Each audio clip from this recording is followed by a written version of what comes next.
This is Tom in Slovakia. It is. Hi guys. Hello, Tracy. Hello, welcome. Thank you for holding.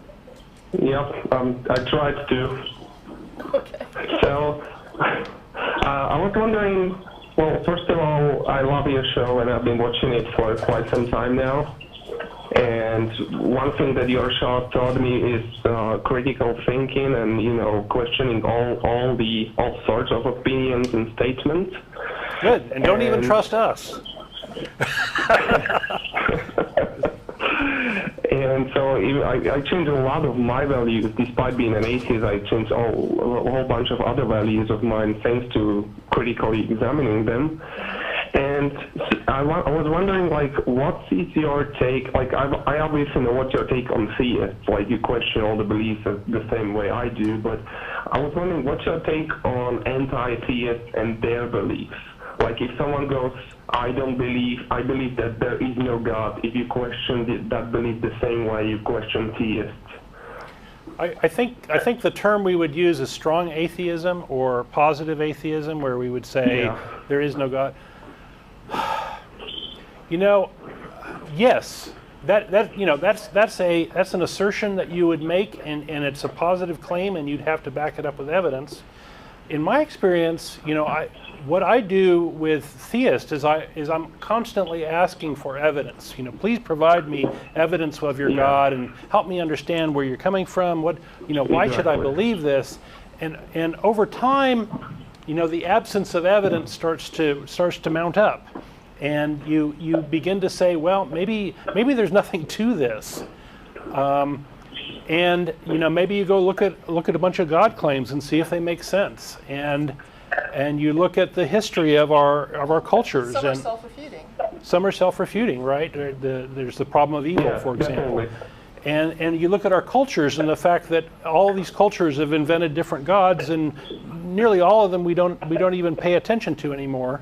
You know, we don't worship Marduk anymore. Anyway, and so eventually you can, I think, begin to conclude that there's not much here, and tentatively make a statement that there is no God, but you know, it always has to be kind of conditional in the sense that, hey, there may be one hiding under a rock somewhere on the other side of the universe that we just haven't discovered yet, and we just haven't met it yet. Right. So, you know, I don't think you can be hardcore and absolutely certain, and maybe Matt would say you can't be absolutely certain of anything. Definitely. But tentatively you might say, hey, I don't see any reason to believe in this, and so the answer may be tentatively no. Well, what I generally say is that I believe, my lack of belief in a God, or my view on the existence of a God, is aligned with my view on the existence of fairies or gremlins or any other mythological creation. And if somebody would like to demonstrate their God as more valid than one of those things, then they're welcome to do it. But what I find disingenuous is that many theists will think, they'll be almost offended that you'll compare their God to a fairy or a gremlin, and yet they won't sit there and say, well, I can't say it doesn't exist because, you know, I'd have to be sure. How can I be sure? They don't sit there and tentatively believe in fairies and believe in gremlins because they can't disprove them. And they'll sit there and be comfortable with me saying, okay, yeah, but now you're comparing it to something silly that doesn't exist. And it's like, well, have you demonstrated it doesn't exist? You're okay saying the fairy doesn't exist and you haven't turned every rock in the universe. But if I say that your God doesn't exist, suddenly I have to demonstrate it to this degree that you don't ask me to demonstrate any of the things that you're willing to reject and not believe in without having demonstrated it, right? So it's kind of a special pleading that they use. Yeah. Yeah. Yeah, I completely get that. I agree for the most part. What I'm kind of trying to ask is, like, if you meet someone and he goes, I'm sure there is no God, or I believe there is no God, do you go like, great, welcome to the club, or do you go, well, how do you know that? Can you demonstrate that? I'm okay asking somebody how, like, for example, I'm the type of person that says I believe that a God does not exist. I'm willing to say that. And I always qualify it and say, I am saying this in the same way I would say it about a fairy and for all the same reasons. And if there is a person walking around who takes issue with that, that goes around saying, no, no, no, I accept, belief in all these things, or I am not willing to say that fairies don't exist, I kind of consider that a little silly. And I'm not ready to hit the point where I'm willing to walk around saying that I'm too nervous to say that a fairy or a gremlin doesn't exist just because I haven't disproved it.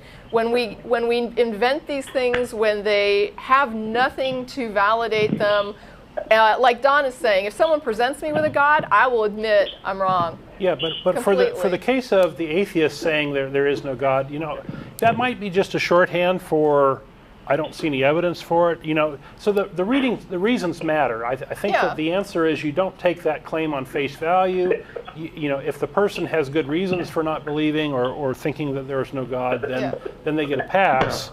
The reasons do matter. I'm talking strictly about anti-theists. I obviously know that some people mean atheists, but they say they're anti-theists by mistake. I would say that term means that you're against religion, that you're against belief in religions, and I count myself as an anti-theist. I think religions are harmful, but I say that as a separate question of belief in God, atheism, strong atheism, weak atheism, or theism.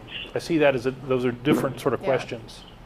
Yeah, and again, I qualify it. Whenever I say it, I qualify it, and I tell people whatever it means when a person says they don't believe fairies exist, I'm saying it for the same reason. So, if they're accepting of that claim or they understand that claim and why it's made, why people make that, I'm treating the God claim no differently. Yeah, and atheists. So there are some atheists that don't believe in gods for bad reasons. There's.